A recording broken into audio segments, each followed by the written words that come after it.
Salut et bienvenue dans cette vidéo qui n'est pas vraiment un tuto ni une vidéo ordinaire, puisqu'aujourd'hui je vais vous parler des nouveautés de Premiere CC 2015.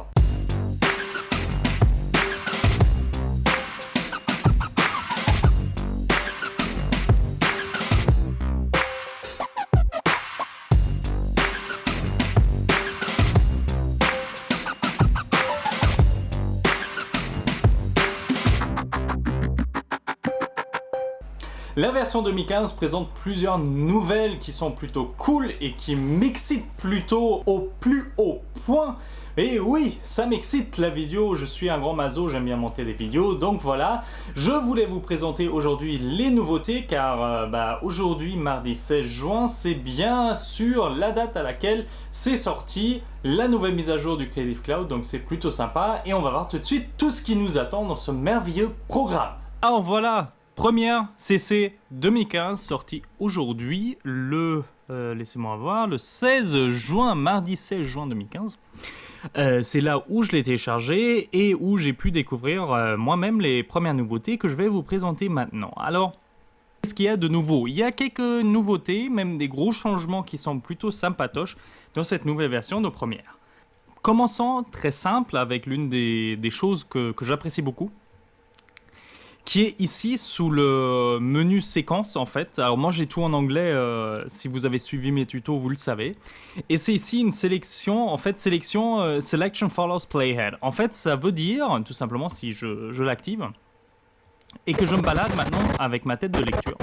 Vous voyez que directement quand j'arrive sur un nouveau clip, le clip est sélectionné grâce à la tête de lecture. Ce qui est un avantage juste énorme parce que ça vous évite de faire deux manœuvres. Parce que avant, si j'éteins cette option, hop, et je désélectionne mon clip, je pouvais me balader, effectivement, logique. Mais je n'ai pas pu sélectionner le clip en même temps. Donc j'étais obligé de faire deux manipulations. Alors ça semble peu comme changement, mais croyez-moi, c'est sur un gros montage, c'est juste de la consommation de temps inutile. Et maintenant, grâce à cette option-là, on a donc la possibilité que notre tête de lecture sélectionne pour nous les clips. Donc, très bonne pensée, Adobe, merci. Mais bien sûr, la nouveauté de la tête de lecture n'est pas la seule, mais nous amène directement à la sans doute plus grosse nouveauté de cette édition 2015 de Premiere, c'est l'intégration de l'outil SpeedGrade à l'intérieur d'Adobe Premiere. Alors pour ceux qui ne le savaient pas, il n'y a pas de mal, SpeedGrade est le logiciel de gestion de couleurs en fait pour la vidéo proposé par Adobe. Alors cet outil est forcément très utile pour nous qui faisons de la vidéo et donc maintenant Adobe l'a intégré à son logiciel Premiere. Comment j'y accède? Alors là, sous Mac, ça sera un peu différent parce que vous avez des petites icônes ici. Moi, je vais y accéder en passant par fenêtre. Et donc ici, on a la possibilité couleur. Et directement, ici, vous avez une nouvelle option qui s'appelle Lumetri Scope. Donc, on a directement nos scopes afin de voir nos niveaux de couleur, d'intensité, etc. Je ne vais pas rentrer dans les détails puisqu'il s'agit juste d'une brève vidéo des nouveautés et pas une explication complète de la chose. Et maintenant, ici, si je choisis à droite, ici dans Lumetri Color, j'ai ce nouveau panel qui s'ouvre, qui est tout récent dans Premiere et qui nous donc rappelle à SpeedGrade. Pourquoi? Puisque déjà ici, la partie créative, et donc ici, on a tous les looks de films proposés déjà dans SpeedGrade pour ceux qui l'auraient utilisé juste avant. Alors ici, je peux simplement regarder les différents looks qui sont déjà proposés, s'il y en a un qui me plaît, et bien sûr, je peux toujours le changer par la suite, changer en intensité par exemple. Voilà. Vous voyez que directement, ça change. Alors là, c'est un peu moins réactif puisqu'il s'agit tout simplement de matériel en 4K, puisque je tourne en même temps le tuto et qu'il y a des programmes qui s'installent, ça crée un petit ralentissement. Mais vous voyez tous les ajustements déjà qu'on a de disponibles. Ici, une option pour faire un peu vieillir, entre guillemets, le film. Vous voyez qu'il se délave. Vous pouvez rajouter de la netteté directement et très simplement, sans passer par anciennement effets vidéo, etc. Je vais juste le remettre à 0. Vibrance, saturation, tout ça, ça vous parle sans aucun doute. Ici, on peut choisir la teinte des ombres et la teinte des hautes lumières. Donc ici, je fais un process un peu cross-processing. Hein. Donc les basses lumières plutôt en froid et les hautes lumières plutôt en temps chaleureux, etc. On a accès aux courbes, très bonne chose, puisqu'ici, en plus, avec des petites icônes plutôt sympathiques, on a accès donc à notre courbe de contraste, tout simplement. Vous voyez, si je fais une courbe ici en S, directement mon image est affectée. Et ici, bien sûr, j'ai mes rouges. Donc, imaginons que je veux enlever les rouges ou en rajouter, etc. Donc, vous avez le format RGB, hein, rouge, bleu et vert, qui est toujours là. Vous avez votre roue ici de la teinte et saturation. Donc, si ici, je me mets et j'agrandis ou je rapetissais le cercle, vous voyez comment cela influence mon image. Hein, je suis plus ou moins saturé et vous avez des points d'entrée vers quoi vous voulez plus ou moins saturer. Donc là, par exemple, j'ai un look un peu différent. Ici, maintenant, on a un peu quelque chose qui, moi, personnellement, me fait penser dans la mise en place à Colorista de Magic Bullet, que moi j'utilise normalement. Pour ceux qui l'utiliseraient, vous savez très bien de quoi je parle. Il s'agit simplement d'un plugin pour Premiere et d'autres programmes d'ailleurs aussi, qui vous permet de faire donc de la correction de couleurs également et qui est très populaire. Et ce panel-là, même s'il existait bien sûr déjà dans SpeedGrade dans son origine, là dans la mise en place par rapport à toute la fenêtre, me fait beaucoup penser à ça. Donc là, à nouveau, vous avez la possibilité de rajouter des couleurs dans les différentes zones de votre image, c'est-à-dire les ombres, les moyennes lumières et les hautes lumières. Donc ici, si je continue dans ma logique, que je veux un peu plus de bleu ici et commencer à réchauffer légèrement mes tons plus clair. Et ici, vous avez donc la possibilité d'assombrir ou d'éclaircir les zones en question. Vous voyez, hop, voilà. Je vais faire quelque chose un peu comme ceci. C'est plutôt sympathique. Et ici, enfin, une manière simple, comme en photo, comme ce Lightroom, de rajouter, par exemple, une vignette, ce qui est plutôt sympathique parce que avant, alors c'était jamais très compliqué de faire une vignette, hein, faut pas trop interpréter, mais vous voyez que là, ça devient encore bien plus simple. Donc vous avez aussi ici, tout en haut, le panel que j'ai sauté, qui est simplement les corrections basiques de votre image. Pareil, ça fait beaucoup penser aux autres produits Adobe dans la photo comme Lightroom et Photoshop. Donc ici, je peux charger un LUT, je ne vais pas expliquer ce que c'est, mais vous voyez différents profils de caméra juste ici. Je peux ajuster ma balance des blancs, par exemple si je trouve que le tout est un peu trop bleu, par exemple voilà. Si je trouve que c'est sous-saturé ou sursaturé, je peux également, bien sûr, corriger l'intégralité de mon image et avoir accès directement aux hautes lumières et basses lumières, ce qui est plutôt une bonne chose, je trouve, parce qu'on avait un peu de mal à trouver ces... Enfin, pas du mal, mais il fallait passer par plusieurs étapes pour ces ajustements, tandis que là, on les a très très rapidement et d'une façon claire, nette et précise. On dit que là, voilà, j'ai directement un look. Alors, c'est pas un chef-d'œuvre ou quoi que ce soit, il s'agit d'ailleurs de clips d'exemple pour un tuto, donc c'est pas du tout un film ou quoi que ce soit. Mais vous voyez que directement, grâce à l'ajout de SpeedGrade et des éléments de SpeedGrade à l'intérieur de Premiere Pro, vous avez une facilité de corriger les couleurs qui vaut vraiment le coup, puisque tout simplement ça nous évite toute l'histoire des Dynamic Link, hein, ce que vous avez toujours entre Adobe Premiere et Adobe After Effects, ce qui est normal, ce qui est une bonne technologie, ce qui est une bonne innovation d'Adobe, mais là d'avoir tout sous un programme en ce qui concerne la partie SpeedGrade, c'est quand même très très agréable et moi j'aime beaucoup et la réactivité est plutôt bonne sur une machine, voilà, ma machine est faite pour l'édition vidéo mais c'est pas non plus le top du top, donc on est dans quelque chose qui est humainement accessible, je dirais, à la portée de beaucoup de bourses, donc c'est plutôt impressionnant de voir la réactivité et que malgré que ce soit de la 4K, bon je suis descendu à un quart de qualité mais quand même c'est de la 4K, donc c'est plutôt joli et de voir que les effets s'appliquent très rapidement, pour moi c'est plutôt une très très bonne nouvelle, donc à nouveau très très bien joué. Sympathique également que ces réglages soient utilisables en termes entre guillemets d'animation et avec des keyframes.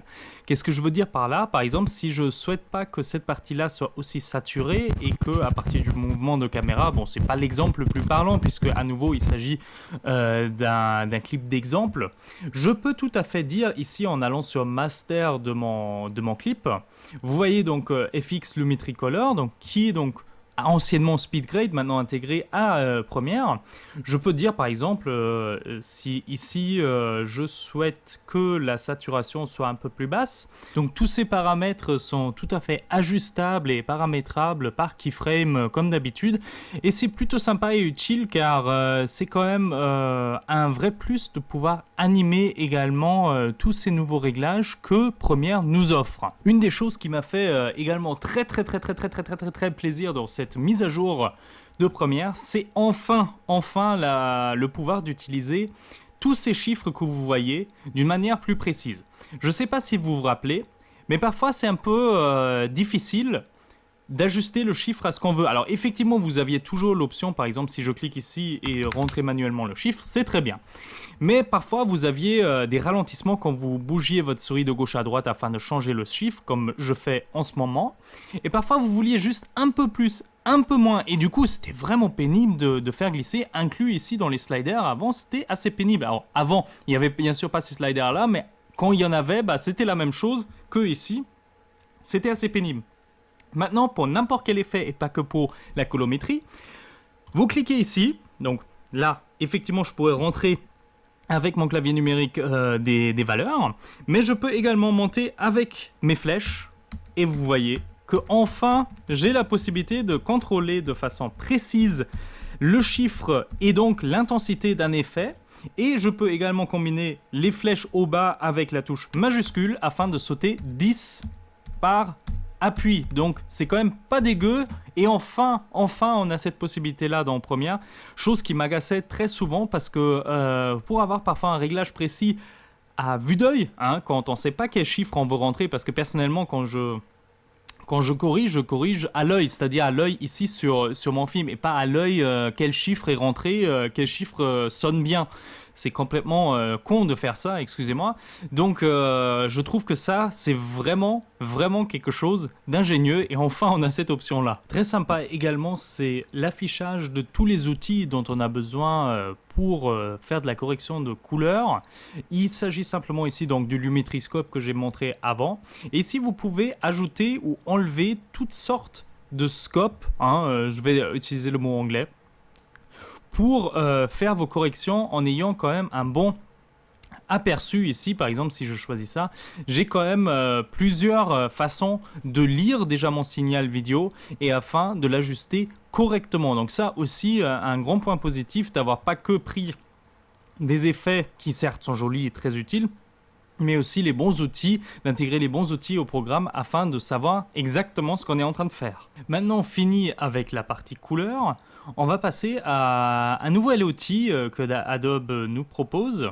Donc ici j'ai un clip en fait qui a une coupure. Alors ceci est un exemple d'une interview où je perds un... Qu'est-ce que je voulais dire ? Donc vous voyez ici, j'ai fait exprès, hein, je rassure tout le monde.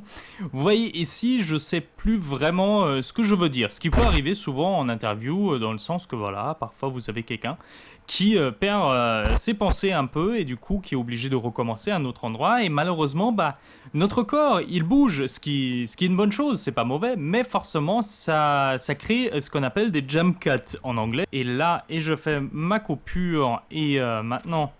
je rapproche le clip. Vous voyez que ici c'est... alors bien sûr l'audio, ne prenez pas ça en compte pour le moment puisque là bah, je me répète etc. Alors comment faire pour justement éviter ça? Alors ici je vais revenir un peu en arrière. Je vais couper ici où je commence à perdre le fil et je vais laisser un tout petit peu d'espace ici. Couper. Dégager ceci. Dégager mon espace entre. Je vais aller dans Effets et je vais taper Morph et vous voyez Morph Cut. Je vais le poser juste ici à l'intersection des deux. Il va analyser, voilà, comme le Warp Stabilizer, donc qui est l'outil de stabilisation finalement de Premiere, qui marche très bien aussi d'ailleurs. Et là, il va créer une transition plus fluide que une coupure nette. Bien sûr, les coupures nettes peuvent avoir tout à fait leur utilité dans la vidéo, mais parfois, surtout en interview et dans des situations de dialogue, ça peut être un peu gênant de passer très rapidement d'un plan où on voit que finalement l'acteur ou la personne interviewée a bougé. Maintenant que Premiere a fini l'analyse, la coupure est beaucoup moins présente en termes de vidéo. Alors en audio oui, puisque je me répète, il fait quand même quelque chose de plus que correct. Moi je vous invite à essayer ce nouvel effet, si on peut dire effet, moi je préfère dire outil, afin de voir comment ça réagit sur vos vidéos et simplement me faire partager dans les commentaires de cette vidéo vos impressions. Également tout nouveau, c'est dans la section export cette fois-ci, c'est que si je dis ici que je veux exporter mon média, vous avez une nouvelle option qui se trouve juste ici en bas. Qui est dans Effet, pardon, tout en bas, c'est le Time Tuner. Alors, le Time Tuner, c'est quelque chose qui est important quand vous avez un client, imaginons la télé, qui a besoin d'une durée très exacte, puisque vous savez, dès que il y a des pubs et des choses qui sont sur une grille de programme et qu'on peut décaler, mais que de quelques secondes. Il n'y a pas un décalage énorme qui est possible. Ici, vous pouvez ajuster en fait le temps. Alors, bien sûr, c'est pas l'outil miracle qui marche à 100%. À 100% dans le sens qu'il y a un moment où cet outil va montrer ses faiblesses. Si vous dépassez les 10% en gros de pourcentage de changement en termes de durée, vous allez remarquer une vraie différence. Par contre, déjà avoir une amplitude de 10%, c'est énorme, puisque si je dis ici, voilà, je passe quand même, je gagne 1 seconde sur 12 secondes, c'est pas mal, hein. C'est pas mal. Vous pouvez également dire, au lieu de changer un pourcentage, vous pouvez donc ici, si je choisis la durée cible, je peux rentrer la durée cible et ainsi, lui, il va adapter le pourcentage à ma place. Également, vous voyez que dans Effet, je peux faire plusieurs choses. Maintenant, je peux intégrer des looks. Si je veux, ici, vous avez donc les looks préfaits d'Adobe et également, vous pouvez sélectionner des looks si vous en avez. Donc, des LUT, il faut que ce soit un fichier donc en LUT qui soit lisible par Premiere afin de l'intégrer. Si je veux faire ici un effet cinématographique, voilà, je peux directement l'appliquer à l'export. Je peux faire également un overlay de quelque chose si je choisis un logo ou quelque chose que je suis que susceptible d'appliquer à l'export. Donc c'est plutôt sympathique, je trouve. Ici, je peux mettre un nom également dans le fichier. Voilà, vous voyez que ici, je peux intégrer toutes sortes d'informations. Je trouve que c'est plutôt bien foutu et ils nous ont fait des options vraiment utiles qui étaient en quelque sorte déjà présentes avant, mais là où je trouve vraiment que ça devient juste intelligent de la manière comment c'est utilisé. Et voilà, c'est déjà tout. Alors, il y a beaucoup plus de news que ça dans Adobe Premiere Pro. Cette année, j'ai pas tout traité parce que tout simplement, j'ai choisi les points qui, moi, me semblaient les plus pertinents pour mon travail. Donc, ne m'accusez pas de ne pas avoir tout cité. Je vous invite vivement d'aller voir tout simplement les vidéos d'Adobe qui sont proposées déjà sur YouTube, sur la chaîne officielle d'Adobe France, sur Premiere Pro et toutes les nouveautés, car il y a plein de choses encore, comme la nouvelle façon de traiter du matériel RAW. Alors bien sûr, pour ça, il faut des caméras qui valent un peu d'argent, hein. Donc c'est pas pour tout le monde, c'est pour ça aussi que j'ai décidé de ne pas les traiter aujourd'hui, ces nouvelles-là. Donc vous avez un petit aperçu pourquoi et comment cette nouvelle version fonctionne. Si oui ou non elle vous intéresse, faites-le moi savoir dans les commentaires en dessous. Moi, je vous souhaite bien du plaisir. Si vous avez la chance d'avoir un abonnement Creative Cloud ou si vous voulez simplement tester pour 15 jours gratuits, n'hésitez pas. Et dites-moi ce que vous en pensez. Moi, je vous dis à plus. N'oubliez pas de vous abonner et de liker cette vidéo, s'il vous plaît. Allez, moi, je vous dis à la prochaine fois. Salut!